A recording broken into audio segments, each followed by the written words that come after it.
The wedding was meant to be a kind of refuge for us, a chance to step out of our routines and breathe something lighter.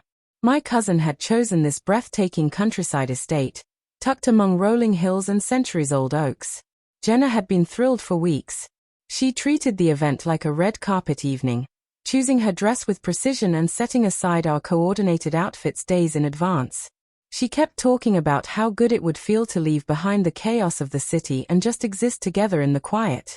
I thought things between us were fine. We weren't arguing, weren't growing distant, just juggling busy workdays and the occasional missed meal together. At least, that's what I convinced myself. But when we arrived, something in her shifted. It was subtle at first, like the air right before a storm. She suddenly seemed brighter, more alive, especially around a man I didn't know. He stood out, tall, handsome in the kind of way people immediately notice, with a calm confidence that didn't need attention. I caught them whispering at the bar, their closeness too natural, too easy. When I asked, she brushed it aside, telling me he was just an old friend. Then she added, nothing serious, as if those words could erase the heat in her tone. But that phrase sat in me like a thorn. All night, I noticed how they gravitated toward each other, sharing quiet jokes no one else heard, leaning in when the music swelled, her hand brushing his arm like it belonged there. It didn't feel like chance, it felt like history. Still, I stayed composed. It was a wedding, and I wouldn't make a scene. But my gut wouldn't let me rest. Her smile, her posture, the way she looked at him, it all betrayed more than friendly nostalgia. After dinner, she vanished. One moment, she was clapping at a toast, and the next, her chair was empty. I searched the venue, checked the garden glowing with string lights, the quiet paths where guests smoked, the hallway outside the bathrooms. She was nowhere. Then I heard it, her laugh, low and familiar, coming from behind the old barn at the far edge of the grounds. I followed, already knowing what I'd find but still hoping to be wrong. And there she was, in his arms, kissing him with a fire that couldn't be mistaken. It wasn't a slip, not a drunken mistake. It was intentional, urgent, intimate, the kind of kiss that carried history, the kind that told me this wasn't the first time. They slipped back into each other's arms as if no time had passed, no hesitation, no shame. To her, I was invisible, nothing more than a shadow at the edges of her life. I stood there, not shocked, just hollow. Not because I hadn't expected it, but because now the betrayal had a face. Her face. I turned away. No shouting, no accusations, no tears, just quiet steps carrying me back to our table. I took my keys and left without her even noticing. She was still behind that barn, lost in someone else's embrace. At home, I packed a small bag.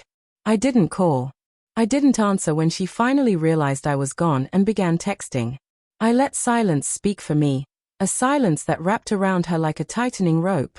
The next morning, I sent a single message, I know what you did. I saw you. Don't come home. That was the last word I ever gave her. I blocked every way she could reach me, her number, her email, every thread of contact cut.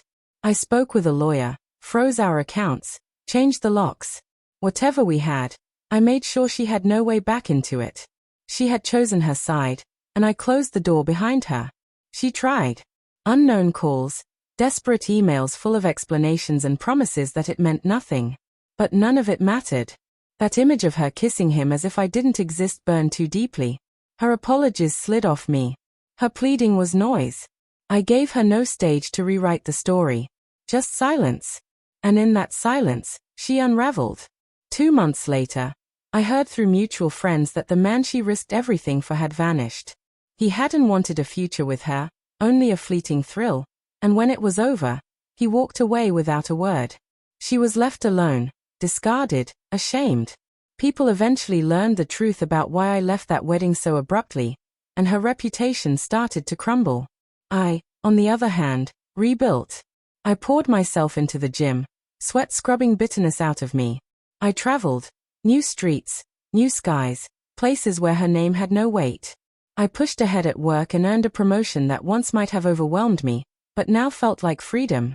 Cutting ties with her had stripped away the fog. I could breathe again. A year later, we crossed paths at a friend's gathering. She looked worn, older somehow, life pressing heavily on her. She tried to smile, to greet me.